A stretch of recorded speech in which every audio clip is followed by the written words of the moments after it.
सुप्रभात नन्हे गोइंकन्स। कक्षा 4 के थर्ड लैंग्वेज यानी कि तीसरी भाषा हिंदी के छात्रों और छात्राओं, बच्चों, आपका हिंदी की कक्षा में बहुत बहुत स्वागत है। तो नन्हे गोइंकन्स, हमने पहले भी हिंदी वर्णमाला के बारे में पढ़ा है, तो हम आज फिर से इस हिंदी वर्णमाला को दोहराएंगे। वर्णमाला, ठीक है।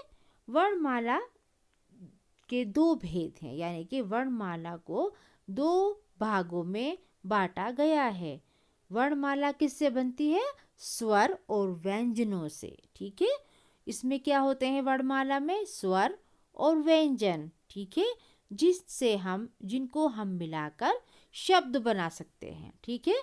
इन स्वरों और व्यंजनों की सहायता से हम शब्दों का निर्माण करते हैं। मगर पहले हम क्या करेंगे बच्चों? पहले हम सीखेंगे स्वर। तो मेरे साथ साथ आप भी इन स्वरों को दोहराएंगे। अ,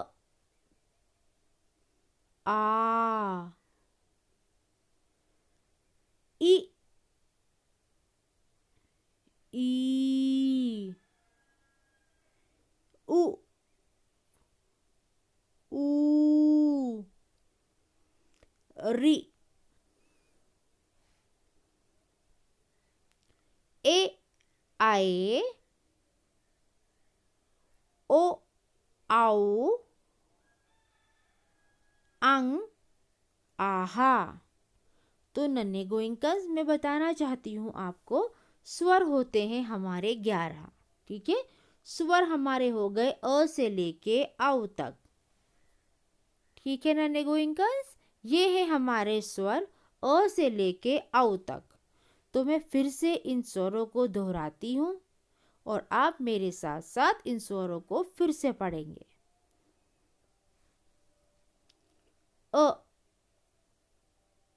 आ, इ, ई, उ, ऊ, रि, ए, आए, ओ, आओ, ठीक है। यहाँ तक हो गए बच्चों हमारे स्वर। अब आप बोलेंगे बच्चों, स्वर तो 11 हैं, तो ये दो चीजें क्या हैं? ये दोनों वर्ण हमारे, ये है अंग होता है अनुस्वार और अह होता है विसर्ग, ठीक है। इसको क्या बोलते हैं हम?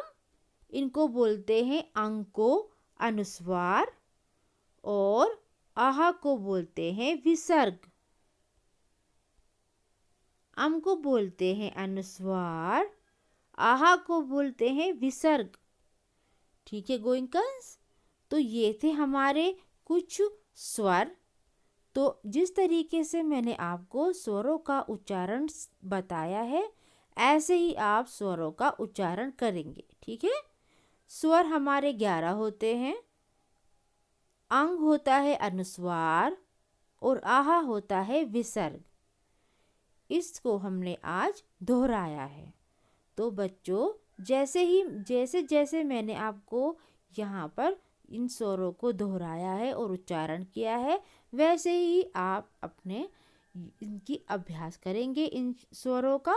मैंने जो आपको वर्कशीट दी है, उस वर्कशीट को आप अपनी हिंदी की लेखन पुस्तिका यानी कि हिंदी की कॉपी पर ही करेंगे, ठीक है। Worksheet number 1। तो बच्चों, आज के लिए इतना ही। कल हम फिर से मिलेंगे। जब तक के लिए खुदा हाफिज।